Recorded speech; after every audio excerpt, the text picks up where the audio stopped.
Okay, party people, let's talk about today's workout that we have planned for today on Wednesday. So, to warm up, we have 2 rounds set up. We're looking at doing dive bombers, then bird dogs, and finishing out with mountain climbers. We're looking to do 2 rounds of each exercise. So we're looking to do 6 dive bombers, 8 bird dogs, and 10 mountain climbers. And that's going to be 4 on each side for your bird dogs, and 5 on each side for your mountain climbers.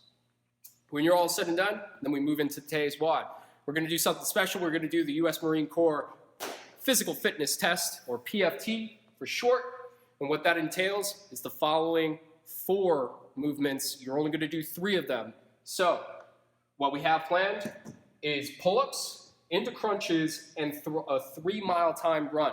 Now, if you do not have readily access to a pull-up bar, no problem. Instead, what you're going to do as an alternative is going to be push-ups.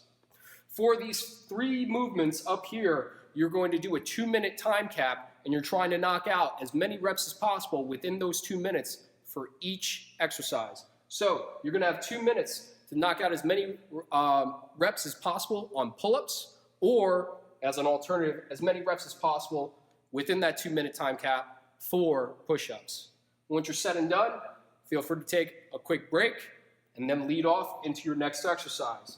With your crunches, you're only going to have 2 minutes allotted to yourself, yet again, trying to knock out as many reps as you can.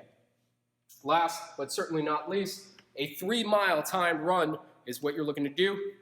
If you're looking to see any of the competitive listings, especially for age group as well as gender, please look up on the U.S. Marine Corps website, or if you just type in USMC PFT, it'll come up with the fitness standards for each age group and gender, all right?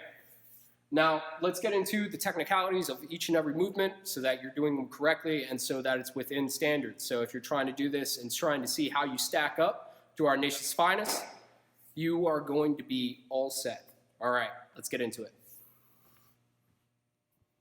All right, so let's talk about our first movement that we got set up for our PFT. So regardless of gender, the dead hang, or if we're talking about the bent arm hang, no longer exists for female Marines. So it does not matter your gender, you're going to do or conduct a dead hang pull-up. So you could either do this with hands facing towards you or hands facing away. So either doing a technically chin-up or doing a standard pull-up in this aspect. You want to be as strict with the movement as possible, so making sure coming to a complete dead hang for our start, coming through, chin has to go above the bar, and then come right back down, and that's going to be 1. We want to be as controlled with the movement as possible. There shouldn't be any kicking, kipping of any sort. We're trying to be as controlled and fluid with the movement. As soon as you have too much swinging, it will not count. Your resting position is going to be at the bottom hang position. As soon as you release and touch onto the ground, that is done. So try to knock out as many as you can. You have 2 minutes, but most individuals doing a 2-minute dead hang is already going to be beefy enough as is. All right, for our alternative that we got set up for our pull-ups is going to be push-ups. Big thing that we're trying to look for is starting in the leaning rest. So once you start that timer, you're coming from this position, coming on up, and this is going to be your starting position.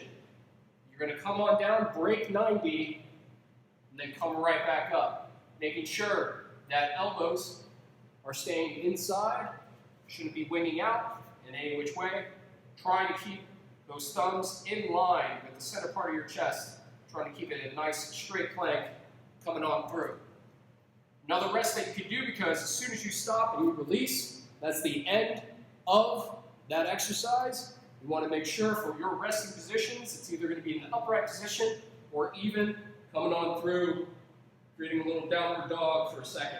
Come right back in. Shouldn't be anything lasting longer than a few seconds, getting right back into the fire and knocking out those push-ups. That's going to be your alternative. What you're going to notice is if you go on to the USMC Physical Fitness Standards, you're going to notice that the push-up alternative will not allow you to max out. So if you're trying to max out this event, just keep that in mind that you're going to want to do pull-ups much rather than push-ups. Next up from this one is going to be a 2-minute time crunch exercise. So what we're going to do, getting on down, positioning our knees so that we create a 90-degree angle. From here, keeping that hips firmly planted on the ground, going on down, making sure that we cross the chest, hands are placed up on top, right here onto our shoulders, not gripping onto our shirt, just resting it on top. What we're going to do is come on through, tap on to our thighs. As long as elbows touch the thighs, you're good to go. Coming right back down and through. That's what we're looking for when conducting the crunch. Your resting position should be in the upright position when conducting it and trying to get in as many as you can within that 2-minute time limit.